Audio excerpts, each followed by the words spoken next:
இன்ஃபோர்நெட் நேயர்களுக்கு வணக்கம். சமூகத்தில் நடக்கக்கூடிய பல முக்கிய நிகழ்வுகளை தெரிஞ்சுக்கலாம். சப்ஸ்கிரைப் பண்ணுங்க இன்ஃபோர்நெட்.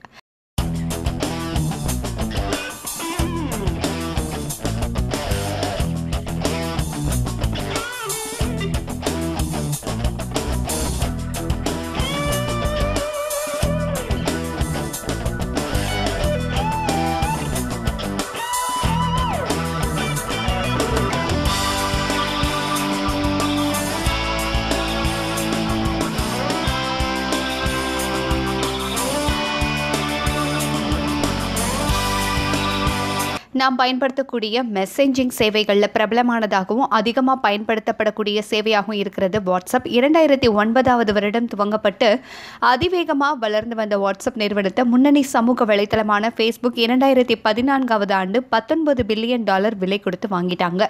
இன்னைக்கு இந்தியாவில் 20 கோடிக்கும் மேலானோர் வாட்ஸ்அப்பை பயன்படுத்துகிறாங்க. இது முன்னணி செயலிகளில் ஒன்றா இருக்கிறதோடு வீடியோ காலிங் செய்திகளை பகிர்ந்து கொண்ட பின் திரும்ப பெறும் வசதி உள்ளிட்ட பல வசதிகளை அறிமுகம் செஞ்சிருக்கு.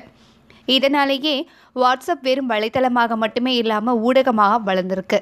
இந்த நிலையில் குழுக்கள் கிட்ட தனிப்பட்ட முறையில் நபர்களுக்கு பதில் மெசேஜ் அனுப்பும் வசதியை வாட்ஸ்அப் தற்பொழுது அறிமுகப்படுத்தியிருக்காங்க.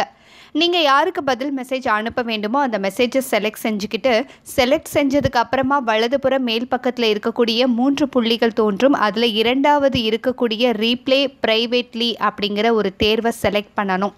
பதில் மெசேஜை டைப் செஞ்சு நீங்கள் விரும்பக்கூடிய நபருக்கு அனுப்ப முடியும்.